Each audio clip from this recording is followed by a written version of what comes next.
বন্ধুরা, এই যে এটা হচ্ছে সাইট্রিক মাছ।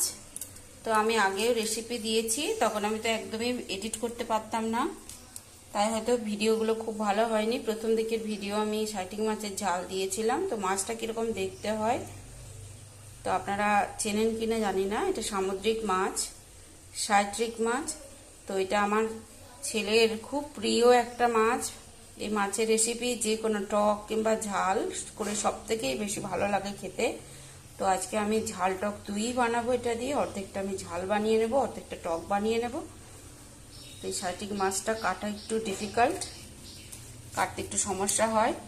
তো মাছওয়ালা খুবই পরিচিত হয়ে গেছে, এক্সট্রা করে এই মাছটাও দিয়েছে ভালোবেসে। তো এই মাছটা কি মাছ আমি জানি না, যদি আপনারা কেউ জানেন তো নামটা অবশ্যই বলবেন। তো এই মাছ দুটো আমি কেটে নিতে যাচ্ছি। তো বন্ধুরা, এই যে মাছটা বেছে ধুয়ে নিয়ে চলে এসেছিলাম, এবার হলুদ মাখিয়ে নিলাম। আর একটু সামান্য পরিমাণ ডিম বেরিয়েছে, তো এই ডিমটা আলাদা করে আর কি করবো, এর সাথে দিয়ে ভেজে নিচ্ছি। কড়াইতে তেল গরম হয়ে গেছে, বেশ কিছুটা সর্ষের তেল আমি দিয়ে দিয়েছি। এবার আমি মাছগুলো ভেজে নিচ্ছি।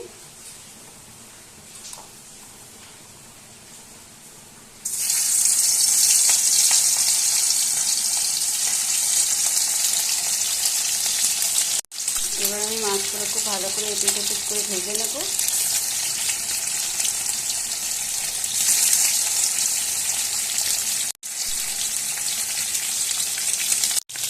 তো বন্ধুরা, মাছটা ভাজা হয়ে গেছে খুব ভালো করে।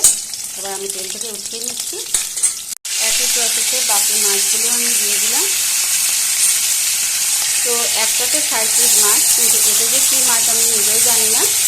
মশলা দিয়ে গেছে, বলে তো খেতে খুব সুস্বাদু। একটা খেয়ে দেখুন, তো আজকে খেয়ে দেখি, যদি ভালো লাগে এর পরে আবার কোনোদিন নেওয়া যাবে। বরফের মাছের পেটে যে ডিম, এই সময় সব মাছের পেটে ডিম, তো তাই বরফের মাছের পেটেও ডিম হয়েছে। তো এইটুকু ডিম আর কি করবো, এর সাথে ভেজে নিচ্ছি। তো বন্ধুরা, একই প্রসেসে বাকি মাছগুলো ভেজে নিলাম। তো এই মাছগুলো ভাজা হয়ে গেছে, এবার আমি উঠিয়ে নিচ্ছি। একটুখানি ডিম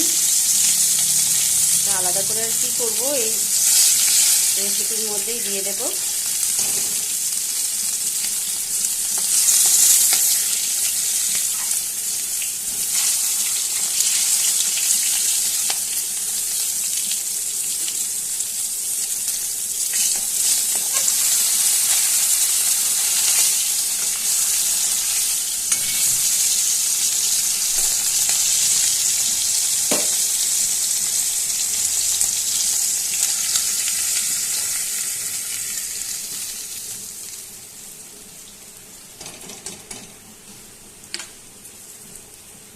বন্ধুরা, বাকি তেলে বানিয়ে নিচ্ছি সাইট্রিক মাছের ঝালটা।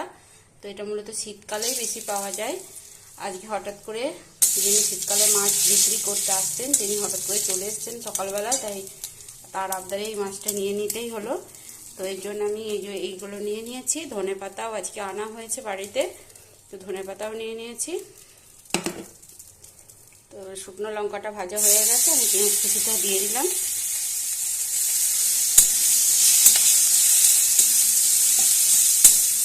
মাছ খুব অল্প মাছেই বানাচ্ছি, তাই মশলাপাতি সবই অল্প অল্প দিচ্ছি। তো মাছ বুঝে সব কিছু বাড়িয়ে নিতে হবে। টমেটোটা ভালো করে ভাজা হয়ে যায়। বন্ধুরা, পেঁয়াজটা ভালো করে ভাজা হয়ে গেছে। এবার আদা, কাঁচা লঙ্কা, রসুন বাটাটা একটু দিয়ে দিলাম। তার সঙ্গে আমি শিলপাটায় থেতো করে নিয়েছি। সামান্য একটু ভাজার পরই আমি টমেটোটা দিয়ে দিচ্ছি, একটা আস্ত টমেটো কুচি।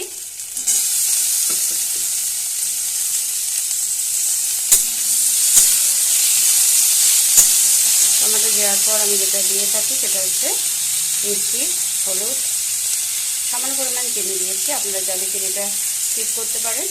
আর হলুদ দিয়ে দিলাম। আবার ভালো করে একবার ভেজে নিচ্ছি।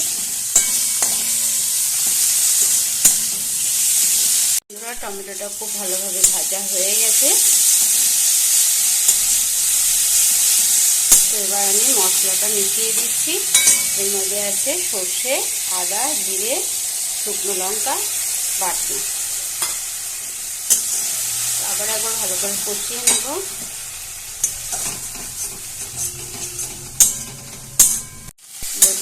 মশলা খুব ভালোভাবে কষানো হয়ে গেছে।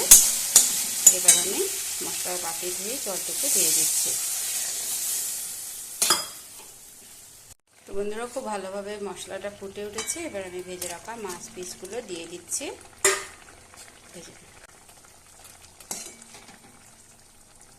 ভালো করে মশলার সাথে মিশিয়ে দিচ্ছি।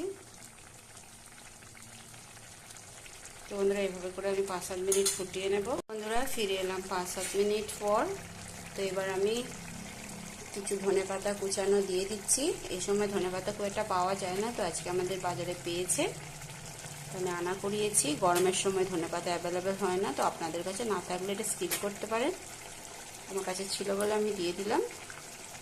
আর দিয়ে দেবো 2 চেরা কাঁচা লঙ্কা, আর খুব সামান্য পরিমাণ, যেহেতু মাছের ঝালটা খুবই অল্প, তাই সামান্য পরিমাণ কাঁচা সর্ষের তেল দিয়ে দিলাম।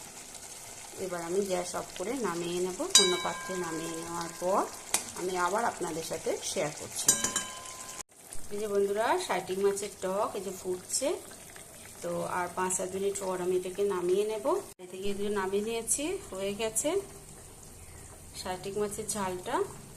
তো 2 রকমই আমি বানালাম আজকে। তো কেমন লাগলো অবশ্যই কমেন্ট করে জানাবেন। পাশে থাকার অনুরোধ রইল। তবে আজ এই পর্যন্ত। সবাই খুব ভালো থাকবেন, সুস্থ থাকবেন। ধন্যবাদ।